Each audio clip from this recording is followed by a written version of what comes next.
2012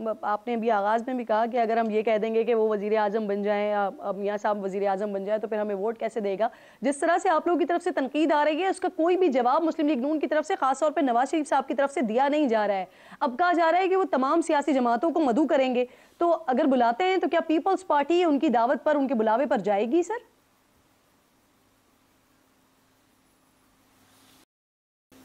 مجھے تو وقت بتائے گا, پارٹی فیصلہ کرے گی. ہونا تو یہ چاہیے تھا کہ جیسے ہی نواز شریف آئے تو اس کو بات کرنی چاہیے تھی سیاستدانوں کے ساتھ. ابھی 10 دن ہے, ابھی تک نواز شریف عوام کے سامنے نہیں آیا ہے, اپنا مینیفیسٹو لے کے نہیں آیا ہے, اپنا میسیج لے کے نہیں آیا ہے, اور نہ ہی کسی سیاسی جماعت کے سوائے یہ کہ کس سے بات کی ہو تو کی ہو, مگر ابھی تک کسی سیاستدان سے بات نہیں کی ہے ٹیلی فون کر کے. کسی سیاستدان نے مبارکباد دی ہو تو الگ بات ہے, مگر خود اس نے کسی سیاستدان سے بات نہیں کی جہاں تک کہ مجھے لگا. ٹھیک, تو سر اگر آپ لوگوں کو دعوت آتی ہے ملاقات کی تو کیا ڈیسائیڈ کریں گے, آپ کیا سمجھتے ہیں؟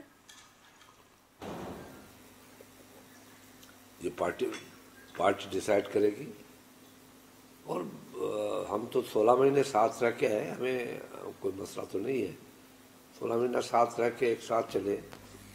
ابھی کوئی جماعت کھڑے ہو کے تنقید کر دے کہ پیپلز پارٹی یہ ہے یہ ہے یہ ہے, تو بھائی 16 مہینے ہم ایک دوسرے کے ساتھ تھے, اس وقت ہم نظر نہیں آئے, اب نظر آتے ہیں کہ یہ ہم نے کیا, یہ برا کیا, یہ اچھا کیا. تو اس تنقید پہ سوچ سمجھ کے تنقید ہونی چاہیے. ٹھیک, شاہ صاحب مسلم لیگ نون صدر سے استعفے کا مطالبہ, کیا پیپلز پارٹی بھی چاہتی ہے کہ الیکشن سے پہلے عارف علوی صاحب مستعفی ہو جائیں؟ دیکھیں, آئین کے اندر یہ چیز موجود ہے کہ جب تک نیا پریزیڈنٹ نہیں آتا وہ رہے گا. آئین تو اس کو اجازت دیتی ہے. آئین کے خلاف جاتے ہوئے مطالبہ کرنا اچھی بات نہیں ہے.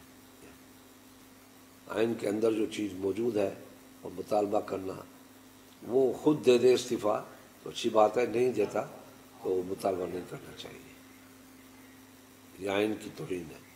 شاہ صاحب اب یہ فرمائیے سر, آج پاکستان پیپلز پارٹی جو ہے وہ لیول پلینگ فیلڈ نہ ملنے کا شکوہ کر رہی ہے, لیکن نون لیگ اسی تناظر میں یہ کہتی ہے کہ 2013 کے جو انتخابات تھے وہ پاکستان پیپلز پارٹی کے لگائے ہوئے 2 وزرائے اعلیٰ کی موجودگی میں 2/3 اکثریت حاصل کر کے جیتے تھے مسلم لیگ نون نے.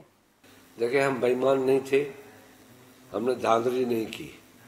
چاہے ہمارے لگائے ہوئے, میں تو لیڈر آف اپوزیشن تھا اس وقت, پرائم منسٹر جو تھا وہ شاہد خاقان عباسی تھا.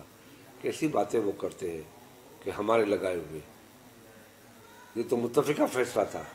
سر 2013 کی بات کر رہی ہوں میں شاہ صاحب, 2013 کی بات کر رہی ہوں. 2013 کے انتخابات جو مسلم لیگ نون نے 2/3 اکثریت سے جیتے تھے وہ اس کی بات کر رہے ہیں.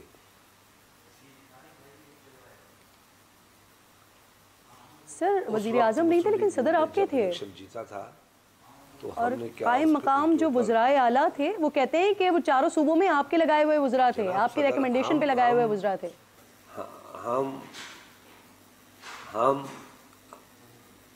ہم تو آج بھی اس بات کے قائل ہیں کہ حکومت جو موجود ہو وہی الیکشن کروائے. بہتر الیکشن ہوتے ہیں. کیئر ٹیکر کا صرف ڈرامہ صرف پاکستان میں ہے. پیپلز پارٹی کبھی بھی دھاندلی پہ یقین نہیں رکھتی. We believe in democracy. تو ہمارا یہ سب سے بڑا ثبوت ہے ڈیموکریٹک ہونے کا کہ ہم دھاندلی کے وسیلے نہیں آتے. I am grateful to Muslim League نون کہ وہ یہ اپریشیٹ کر رہے ہیں کہ ہمارے وزیر اعلیٰ ہوں, ہمارے وزیر اعظم ہوں, اس کے باوجود بھی الیکشن ایسی بہتر ہو کہ مخالف جیت جائے. ہم نے اپنے لیے کوئی پلاننگ نہیں کی. یہ کریڈٹ کا بہت بہت شکریہ مسلم لیگ نون کا. سر نون لیگ کہتی ہے 2013 میں وزیر اعلیٰ پنجاب, نگراں وزیر اعلیٰ پنجاب نجم سیٹھی صاحب, وہ ریکمنڈیشن تھی پاکستان پیپلز پارٹی کی آصف علی زرداری صاحب کی, اور اس پر ان کو وزیر اعلیٰ لگایا گیا تھا. لیکن بعد میں پھر ان پر نون لیگ کی حمایت کا الزام لگتا رہا. اب محسن نقوی صاحب, جن کو زرداری صاحب اپنا بچہ کہتے تھے, لیکن اب انہیں نون لیگ کا ملازم کہا جا رہا ہے. شاہ صاحب دیکھیں, میں آپ کا سوال ابھی تک سمجھا نہیں کہ آپ چاہتی کیا ہے. میں نے تو یہ کہہ دیا کہ ہمارا وزیر اعلیٰ, ہمارا وزیر اعظم اس کے باوجود بھی الیکشن مخالف جیت جائے تو اس سے بڑی بہتر کوئی اور پوزیشن ہوگی؟ اس کا مطلب ہے کہ ہم نے جس کو بھیجا وہ بہتر تھے، وہ الیکشن جیت کے ہم مانے، اور وزیر اعظم ہاؤس کو بڑے آنریبل وے سے خالی کیا اور راستہ دیا نئے وزیر اعظم کو، پریزیڈنٹ ہاؤس کو بڑے آنریبل وے میں چھوڑا اور نئے وزیر اعظم پریزیڈنٹ کے لیے راستہ چھوڑا۔ We are democratic, we believe democracy. Muslim League Noon Shah صاحب یہ جو آپ بات کر رہے ہیں یہ تو آپ میرے پچھلے سوال کا جواب دیا نا آپ نے۔ میں آپ سے یہ پوچھ رہی ہوں شاہ صاحب کہ یہ جو بیانات بدلتے ہیں، یعنی کہ پہلے نجم سیٹھی صاحب ان کو پاکستان پیپلز پارٹی کے ریکمنڈیشن پہ لگایا گیا، پھر ان کو کہا گیا کہ یہ مسلم لیگ نون کے لیے کام کرتے رہیں، اب محسن نقوی صاحب جن کے بارے میں یہ کہا جاتا ہے کہ پاکستان پیپلز پارٹی کے دوست کی حیثیت سے جو ہے ان کو پنجاب دیا گیا، ان کو وہاں نگراں وزیر اعلیٰ لگایا گیا، اور اب انہیں مسلم لیگ نون کا ملازم کہا جا رہا ہے، تو یہ بیانات کیوں بدلتے رہتے ہیں سر وقت کے ساتھ ساتھ؟ میرے بیانات تو وہی ہے جو میں پہلے دیتا ہوں۔ میں آج بھی یہ کہتا ہوں کہ چھوڑ دو کیئر ٹیکر گورنمنٹ کو، وہی حکومت جو سٹنگ گورنمنٹ ہے وہ الیکشن کروائے۔ یہ پاکستان کے اندر ڈرامے چلتے رہیں گے۔ سٹنگ گورنمنٹ جو پہلے حکومت الیکشن کرواتی تھی، دنیا میں بھی یہی ہے، ہر ڈیموکریسی میں یہی ہے، تو اس کو ہی کروانا چاہیے۔ یہ سٹنگ گورنمنٹ میں بیٹھ کے پھر کیئر ٹیکر آتے ہیں، پھر ڈرامے ہوتے ہیں، پھر کون کسی کا ہے کس کا نہیں ہے، بک گیا، یہ ہو گیا، فلانے کا پتر بن گیا، فلانے کا بیٹا بن گیا، فلانے کا دوست بن گیا، تو ان ڈراموں سے جان چھوڑانی پڑے گی ہمیں آگے چل کے۔ جی ٹھیک۔ اچھا شاہ صاحب، سندھ میں تو شاید پاکستان پیپلز پارٹی میں پچھلے 15-16 سال سے حکومت بنا رہی ہے، تو وہاں تو بآسانی آپ جیت جائیں، لیکن پنجاب کی صورتحال وہی ہے جو 2013 اور جو 2018 میں تھی سر۔ آپ کی اپنی جماعت کے رہنما ہے فیصل صالح حیات صاحب، وہ بھی یہی کہہ رہے ہیں کہ پنجاب میں صوبائی اور قومی اسمبلی کی نشست سے دوبارہ حاصل کرنا مشکل ہوگا، تو یہ مقابلے سے پہلے ہی شاہ صاحب شکست کا اعتراف نہیں ہے؟ یہ میرے بھائی فیصل بھائی کی اپنی ذاتی سوچ ہو سکتی ہے۔ پنجاب میں ابھی بھی بہت بڑا پلیٹ فارم پیپلز پارٹی کے لیے ہے۔ پیپلز پارٹی نے جنم لاہور میں لیا، پیپلز پارٹی کا جنم لاہور میں ہوا ہے۔ آج بھی ہم کوشش کر رہے ہیں، محنت کر رہے ہیں، پوری امید ہے کہ ہم بہتر پوزیشن میں جائیں گے پنجاب میں اس وقت انشاءاللہ۔ بہت شکریہ آپ کا سید خورشید شاہ صاحب، پاکستان پیپلز پارٹی کے سینئر رہنما پروگرام میں میرے ساتھ موجود تھے۔ ہم گفتگو کر رہے تھے ٹروتھ کمیشن، جس کے حوالے سے اسحاق ڈار صاحب نے بات کی ہے۔ شاہ صاحب کہہ رہے ہیں کہ ٹروتھ کمیشن کے حوالے سے تو میں کافی عرصے سے کہہ رہا ہوں کہ اسے بننا چاہیے، ساتھ ساتھ جو 16 مہینے کی حکومت رہی ہے اس بارے میں شاہ صاحب کہتے ہیں کہ 11 جماعتوں نے مل کر یہ حکومت بنائی ہے، تو کسی بھی قسم کی ذمہ داری کسی ایک جماعت پر نہیں ہونی چاہیے، یہ بڑی بات کر رہے ہیں۔ بہت شکریہ آپ کا ایک بار پھر۔ نوابزادہ خالد مقسی صاحب مجھے اس وقت پروگرام میں جوائن کر رہے ہیں، جو کہ منتخب ہوئے ہیں باب پارٹی کے صدر۔ بہت شکریہ، السلام علیکم نواب صاحب۔ سب سے پہلے تو یہ فرمائیے، بلوچستان عوامی پارٹی کی صدارت کے لیے مبارکباد قبول کیجئے ہماری طرف سے۔ یہ بتائیے سر، آپ اس سے پہلے بھی بڑی اہم ذمہ داریاں ادا کر چکے ہیں، یہ اس وقت باب پارٹی کے الیکشنز ہونا اور عبدالقدوس بزنجو صاحب کو عہدے سے ہٹانا، صدارت سے ہٹانا، اس کی کیوں ضرورت پیش آئی سر؟ شکریہ جی۔ اصل بات یہ ہے کہ قدوس صاحب کو ہم نے مشاورت کے ساتھ کہا، ان کی طبیعت ٹھیک نہیں تھی، وہ اپنی ڈیوٹی نہیں سر انجام دے سک رہے تھے، تو مشورے کے ساتھ ہی ہم نے طے کیا کہ اچھا سر، جام کمال صاحب پارٹی کے صدر ہیں، جب ان کی صدارت ختم ہوئی اس وقت بھی وہ صدارت واپس لینے کے لیے کوششیں کرتے رہے، تو کیا اس بار بھی انہوں نے کوششیں کی ہیں یا وہ آپ کے ساتھ ہیں؟ تو جام صاحب کا ابھی تک ڈیسائیڈ نہیں ہوا، انہوں نے سننے میں کہ مسلم لیگ میں جا رہے ہیں، یہی انہوں نے جب میری گفتگو ہوئی ہے، تو اب دیکھتے ہیں کیا ہوتا ہے آنے والے وقت میں۔ اچھا سر، یہ بتا دیجئے اس وقت کتنے لوگ ہیں آپ کی پارٹی میں جو پارٹی چھوڑ کر مسلم لیگ نون میں جا رہے ہیں، یا پھر ان سے پارٹی چھڑوائی جا رہی ہے؟ مقسی صاحب سر میں نے توجہ نہیں دی اس کی طرف، جس نے جانا ہے پر ہم کیا کہہ سکتے ہیں، باقی ہمارے ساتھی جو ہیں جو ہم لائک مائنڈڈ تھے اس پارٹی کے ساتھ، ہم تو ہیں ابھی سارے کھڑے ہیں انشاءاللہ۔ پتہ ہے سارے نام آ گئے ہیں نا، جو ایاز صادق صاحب سے ملاقات کی انہوں نے، وہ تو لسٹ ابھی کیا ہے، مگر ہم پرانے ساتھی سارے کافی جو مین ساتھی ہیں ابھی تک ہیں، ابھی تک مضبوط ہے پارٹی مطلب ہے سر۔ اسی تناظر میں سر پاکستان پیپلز پارٹی کہہ رہی ہے، الزام لگا رہی ہے کہ نون لیگ میں جو الیکٹیبلز شامل ہو رہے ہیں وہ شامل ہو نہیں رہے بلکہ انہیں شامل کروایا جا رہا ہے. آپ خود بھی بتا رہے ہیں کہ آپ کی پارٹی سے لوگ جا رہے ہیں, تو آپ کو کوئی اعتراض نہیں ہے اس پر؟ اب ہم اعتراض کیا کریں جی, بڑے بڑے لوگ اعتراض نہیں کرتے تو ہم کیا کریں؟ کون سی پارٹی ہے جس کا اسٹیبلشمنٹ سے تعلق نہیں ہے, مجھے بتائیں ذرا. آپ ایک تو نام گن کے تو بتا دیں. خالد مکسی صاحب بہت بہت شکریہ, پروگرام میں آپ ساتھ موجود تھے.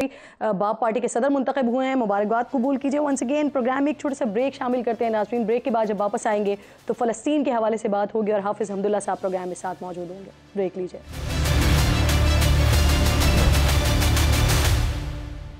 بریک کے بعد ایک بار پھر پروگرام میں آپ کو خوش آمدید کہتی ہوں. 29 دن 4000 بچوں اور 2500 عورتوں سمیت 10,000 کے قریب فلسطینی شہید. پورا کا پورا غزہ شہر کھنڈر, ہزاروں زندگیاں تباہ, سینکڑوں بچے یتیم, عورتیں بیوہ, کئی باپ اپنے بچوں کو دفنا کر تھک چکے ہیں. لیکن ظالم خونخوار اسرائیل کی معصوم فلسطینیوں کے خون کی پیاس بجھ کر نہیں دے رہی ہے. ایسے میں بیشتر مغربی ممالک جو ایک پٹاخہ پھوٹنے پر بھی انسانی حقوق کا واویلا کرتے نہیں تھکتے, وہ غزہ کو لہو دیکھ کر بھی اسرائیل کو معصوم ثابت کرنے میں لگے ہوئے ہیں اور اسرائیل کی مدد کے لیے جہاز بھر کر ہتھیار بھیج رہے ہیں. اور اسی شے پر اسرائیل معصوم فلسطینیوں کا خون بہانے سے باز نہیں آ رہا. سکولز, ہاسپٹلز, پناہ گزین کیمپس کے بعد اب تو زخمیوں اور میتیں لے جانے والی ایمبولینسز پر بھی اسرائیلی فورسز بم برسا رہی ہے. حماس کی طرف سے بتایا گیا ہے کہ اسرائیلی حملوں اور فضائی بمباری کے نتیجے میں ان کے زیر حراست 60 یرغمالی لاپتہ ہو گئے ہیں.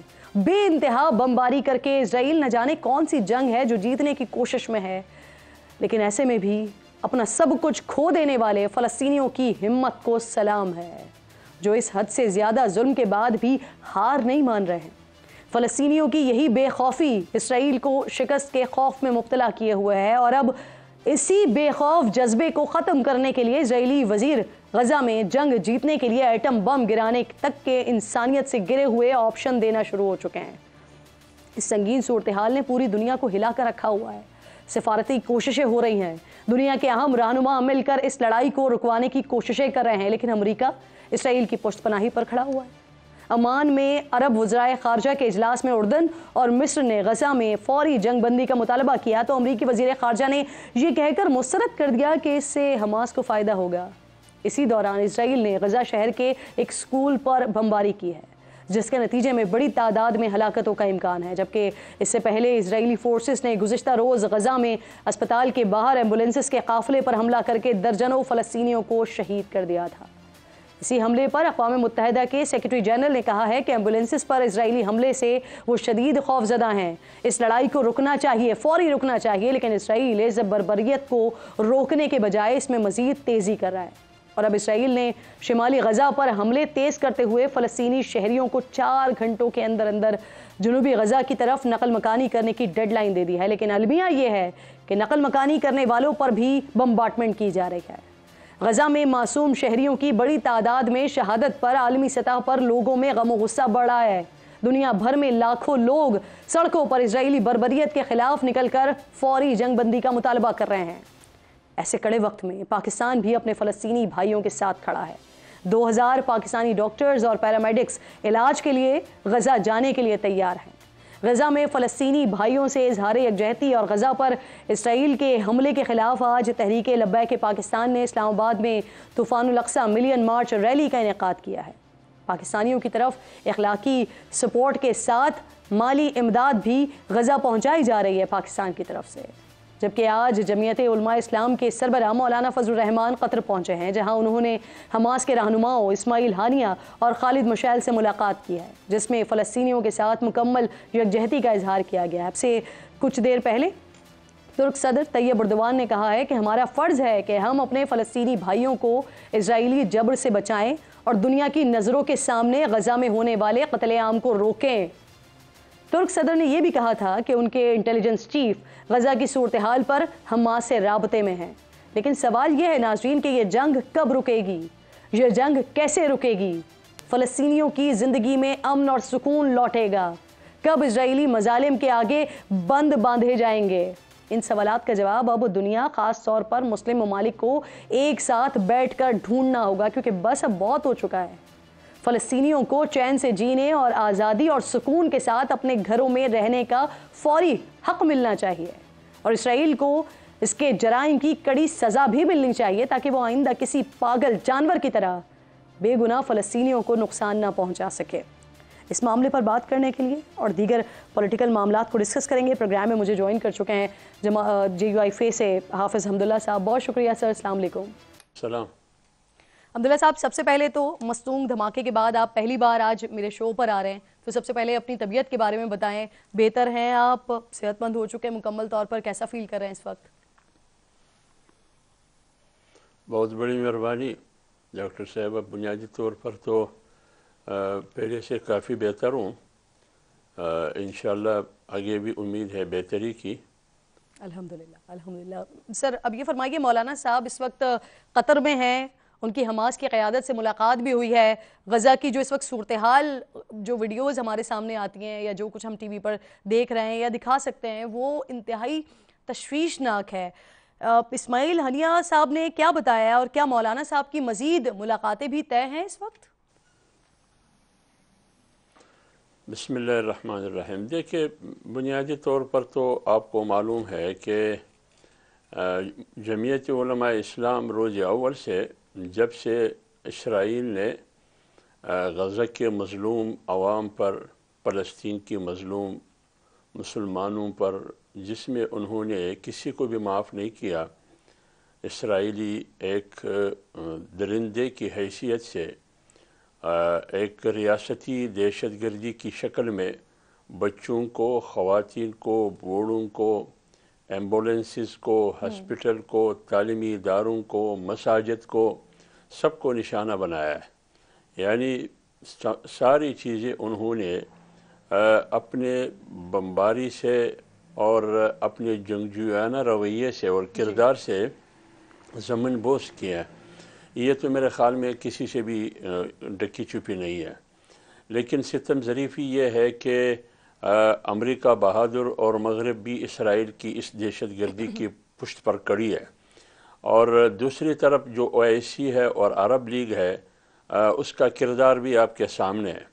جہاں تک جمعیت علماء اسلام کی بات ہے، جمعیت علماء اسلام روز اول سے جو پاکستان کے آئین اور قانون جمہوری طریقے سے ایک مظلوم فلسطینی مظلوم عوام، اسرائیل کی مخالفت میں، اسرائیل کی جارحیت، ان کی دہشت گردی، ریاستی دہشت گردی کے خلاف، اور مظلوم فلسطینیوں اور حماس کی حمایت میں آپ دیکھتے ہیں لاکھوں کا اجتماع پشاور میں، اسی طرح کوئٹہ میں اور سندھ کراچی میں۔ آپ کے سامنے میرے خیال میں اس قسم کا کردار پاکستان میں حکومت اور ریاست بھی ادا نہیں کر چکی ہے جو جمعیت علماء اسلام ادا کر چکی ہے۔ ایک سیاسی مذہبی پارٹی یہی کر سکتی ہے۔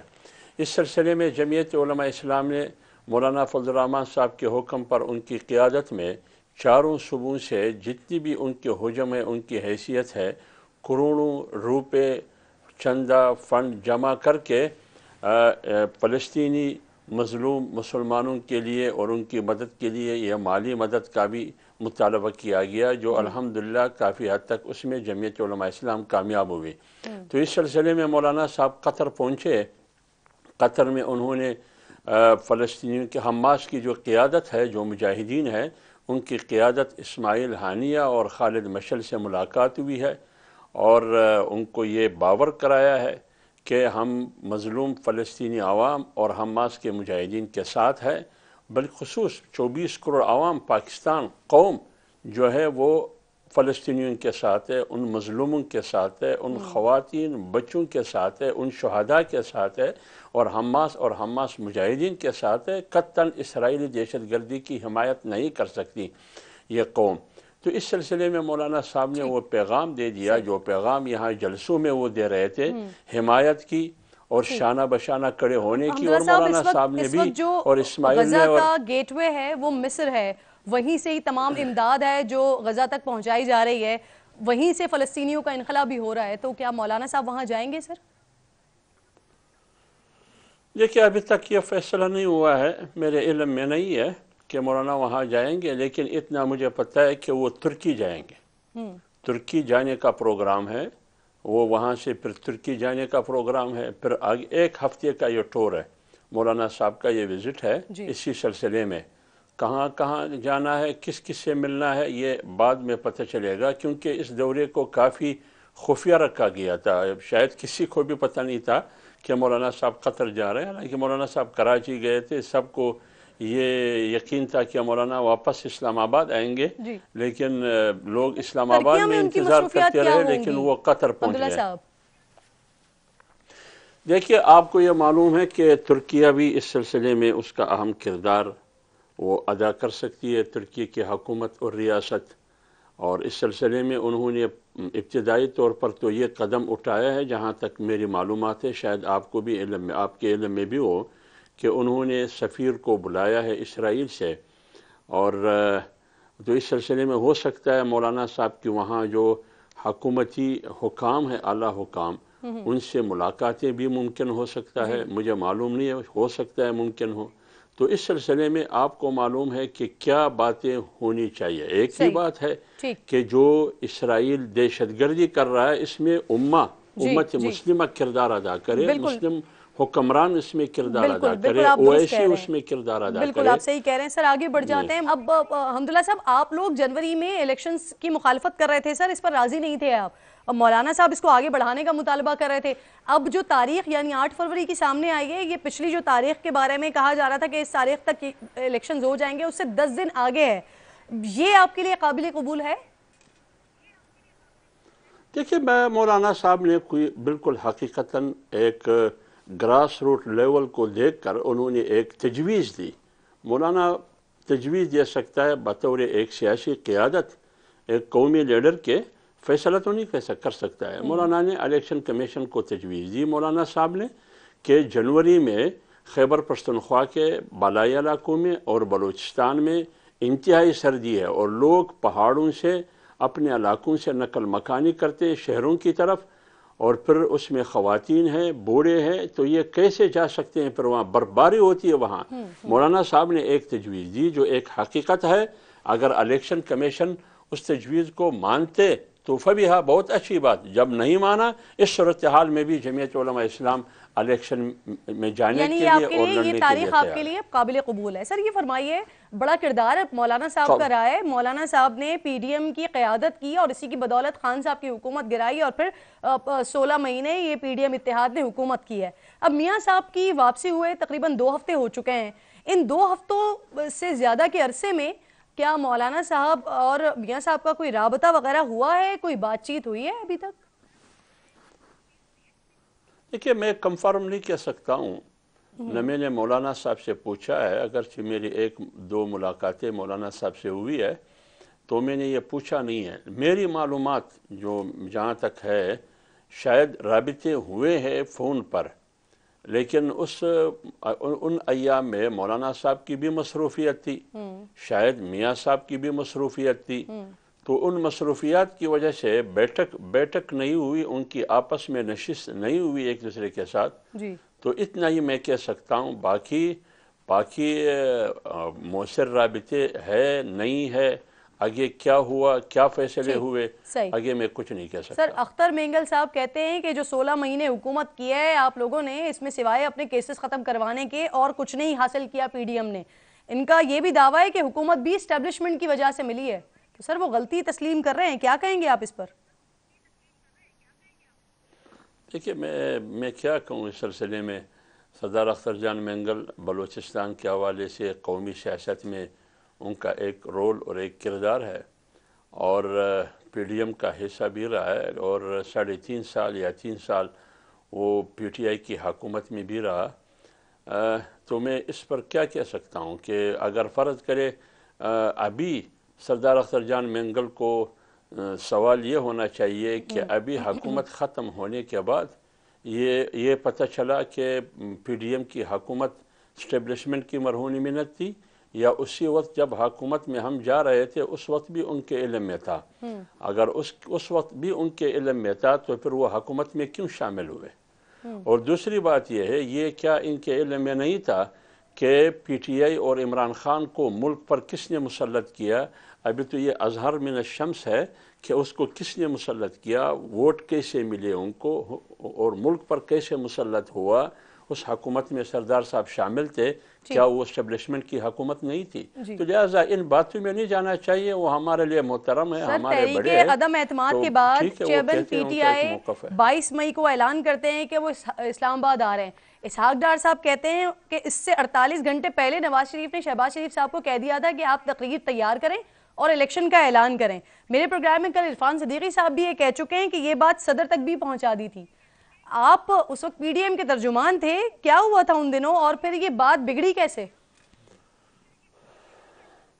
دیکھیے اسی میں میرے خیال میں اسحاق ڈار صاحب اس کی وضاحت تو وہ کر سکتا ہے اچھی طریقے سے کہ یہ فیصلہ ہوا تھا کہ 25 مئی کو ہم نے اسمبلی ڈیزالو کرنا تھا, یا میاں نواز شریف صاحب کی طرف سے شہباز شریف کو حکم بھی دیا گیا تھا.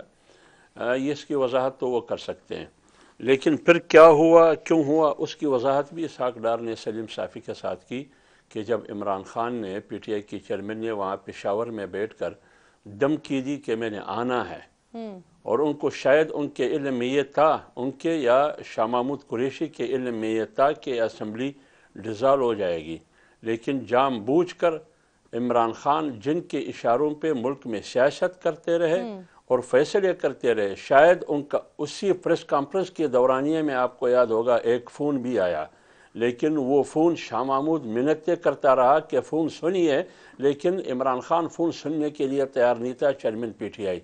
تو اس لیے شاید اسی کا پیغام تھا, جو ان کی سیاست انہی کی اشاروں پر اور ٹیلی فون کال پر جو پہاڑی مدد ان کو ہمیشہ موصول ہوتا رہا, شاید اسی کا پیغام تھا. تو اس سلسلے میں اتنا ہی کہہ سکتا ہوں کہ اسحاق ڈار نے جو کچھ کہنا تھا انہوں نے کہہ دیا, وہی کافی ہے. صحیح. اچھا سر یہ فرمائیے, جے یو آئی بلوچستان میں حکومت بنانے کے لیے بڑی پر امید تھی, نواب اسلم رئیسانی, ظفر اللہ زہری جیسے جو بڑے الیکٹیبلز ہیں, دیگر بڑے الیکٹیبلز ہیں, یہ آپ کی جماعت میں شامل ہوئے تھے, لیکن اب یہ الیکٹیبلز سر مسلم لیگ نون کی طرف جا رہے ہیں.